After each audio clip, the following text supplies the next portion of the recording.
Hey everyone, it's Mike from WordPress.com. I was nerding out over some new features that kind of came out recently, and I thought I would share them with you. Borders don't sound very exciting, I know. It's kind of like, why would you put a border around something? It's the internet. It's not 1992 or whenever that was popular. But I've seen some really cool stuff done with these now. If you go to block-museum.com, there are some really cool things that people are building with blocks that are leveraging borders and leveraging really basic blocks to do some really cool art. So I'm not going to claim to do really cool art with this, but I'm going to show you some neat stuff that you can do to kind of change page design or content layout with really easy tooling. So the borders that I think are probably most relevant right now, noting that images are actually coming out image borders are coming out very soon, are going to be with layout blocks like the group block, the stack block, or the row block. Not Roblox video game, the row block. Okay, so that'll be out in a couple weeks. Is just released in Gutenberg. Will be on WordPress.com soon. Then we'll play around with the image borders and get all kinds of crazy. But for now, let's start with the group block. And we're going to start by just going through. If you look at the sidebar over here, there's some different options in here. First of all, this is neat. They gave different sizes for padding instead of having to set a pixel width, because like not very many people know what a good pixel estimation is for padding. So if you say small amount of padding, it'll give a smaller amount around the blocks that you put in there from the edge of the group. If you go all the way to XL, it's going to really push it away. None at all is going to make them basically touch. And then there's a slider you can kind of adjust to. So we'll play with that later. You notice the entire box actually gets smaller as you do that, because that padding is pushing it in on all sides. That's actually a really cool thing that's new, and I didn't know that was in there. So that's pretty neat. I'm going to leave that alone for now. Within this, I'm going to play with buttons. Buttons are kind of underrated. And I probably didn't give buttons the credit they deserved until more recently too. So let's just do a stack of buttons, actually. Let's do them at 75% so they stay in a row. Let's center them. Let's make them circular.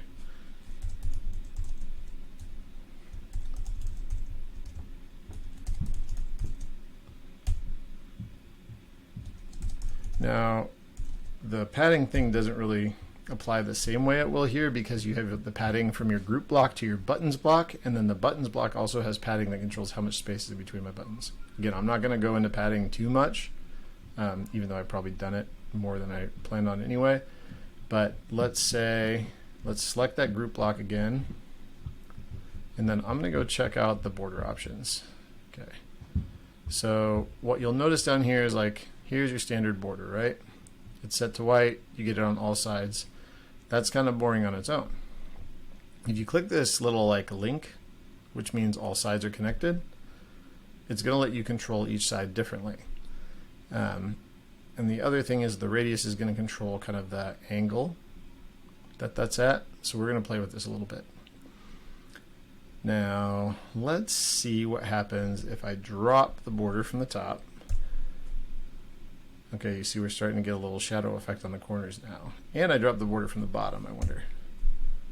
So that's kind of cool. Now, if I wanted to get really crazy with it, like really make all these buttons pop, maybe I can make it really thick on each side. Boom. And then if you play with the radius a little bit, you can see what that does to it.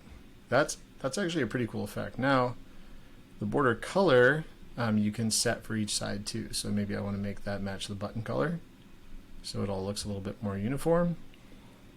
Or maybe I want to try some cool effect that makes it look more like a shadow, I'd probably use a darker gray normally, but kind of come up with a nice 3D effect for that.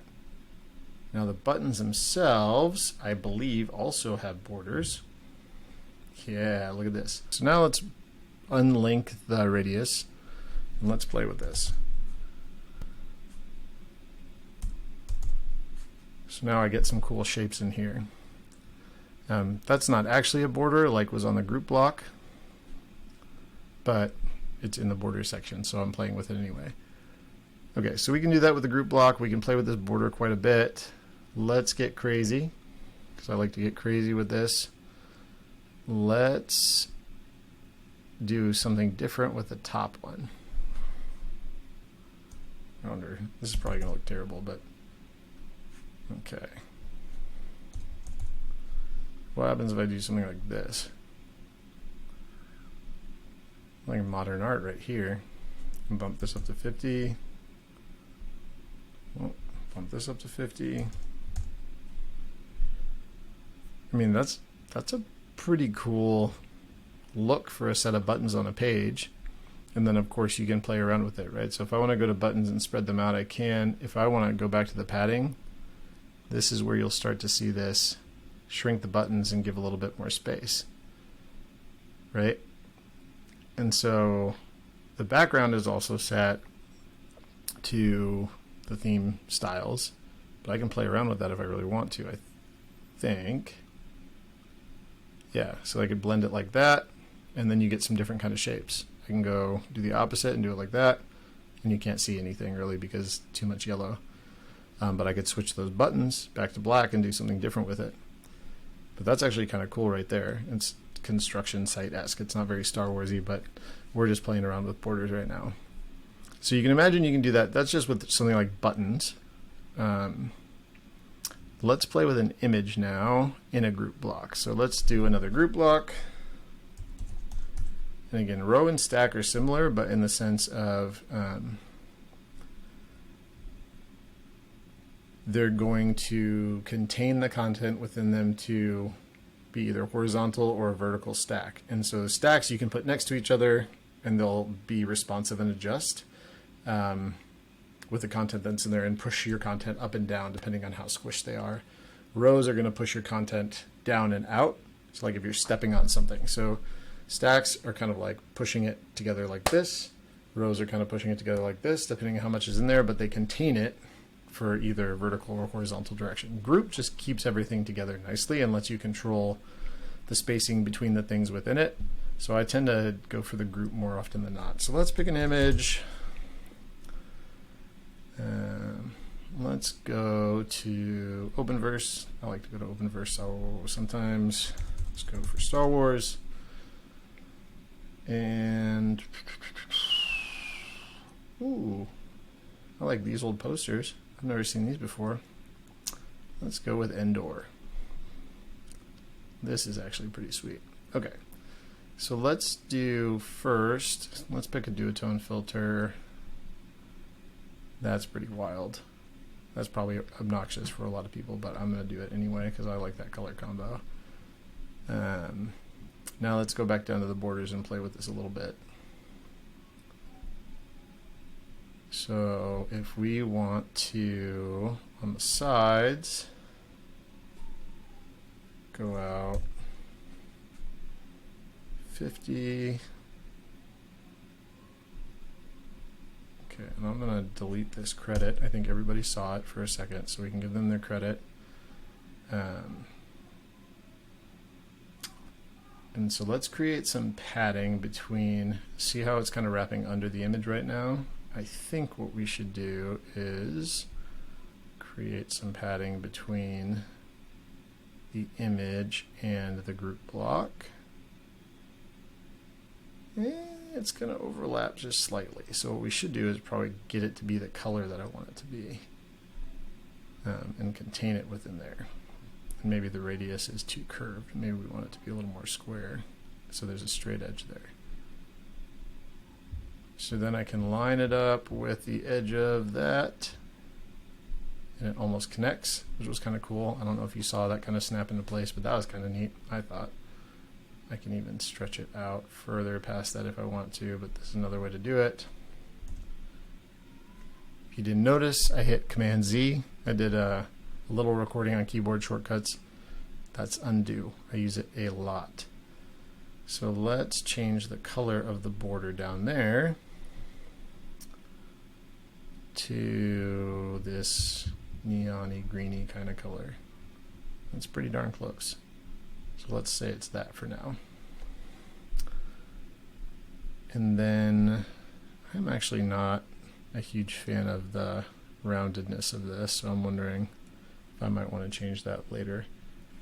Oops, sorry, clicked the wrong thing. So let's make it just square. Nah, let's make it slightly round. There.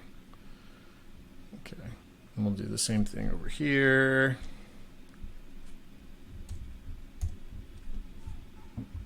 Well, that's kind of trippy. So let's see if I can get this purplish color from here to match without kind of clicking around too much, like a reddish purplish, maybe somewhere in this realm, like so. And we'll call that close enough maybe for this. And click this. I'm going to make that bigger, and then I think I'm going to play with the padding some more since it's now overlapping it. Is it? Oh, it has none now.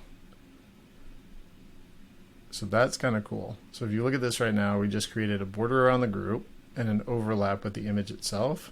So if we go look at the image padding, we have the image height and size within here. You can add a light box effect. We can even round that image out if we want to. I'll leave it slightly square like that so it matches. And you have different effects for this if you want. We'll just go with default. So all that's done at the group level, we put those borders in there, we added the padding, and we have the image set. We didn't really do anything with the image. All we did was apply that duotone filter. So that's actually a super cool effect right there. That makes me want to finish out at least part of that frame on that, the borders down here. So maybe I do. And I choose that same green. And if you didn't know, you can always go back into a color that you've chosen if you haven't saved it. And there's this copy button, and it copies this little color code. Then you can go in here, and if you click the palette, you can just paste it. Command V for a shortcut if you want it. And then I'm going to do the same thing over here and see what that looks like. And again, apologies if this is too bright for anybody, but we're just playing around. So I'm going to paste that in. And I'm going to set it maybe even a little bit smaller, maybe like a 15, so it almost looks like it's like leaning that way. And maybe I'll do the same thing with this top one. Like a 25. Yeah, okay. So if I do this right, maybe this should be a 25 too. Maybe this should be at 50. That's kind of a neat effect. I really like that. So again, play with the borders, see what you can do with them. I'm not a designer or an artist or anything like that, but between playing with the padding of the group block and the block spacing, so we have that padding set in here all the way right now. So it basically tried to push it so much in that and then it's fighting with the rules of the image. The image wants to be a certain size, so it basically had to push it out, which is probably technically a bug. Technically something you shouldn't be able to do is probably shrink that image down, but this is a really cool effect. I'm going to see what it actually looks like in practice, because it might look totally different than it does in the editor. Sometimes that happens. Yeah, so there you go. It actually compresses it and looks cool in there. I wish you could get this effect. Maybe I'll put in a feature request for that. And it might be because I have really wide monitors too. I wonder if well, no, it's still doing it. I'll ask somebody on the team how and if we can do that in a different way. But like I said, try the borders out. You can do a lot with them. You can kind of create some really cool effects with some different colors. You can make it obviously less cartoony or colorful and more formal by using, cleaner neutral colors and stuff too.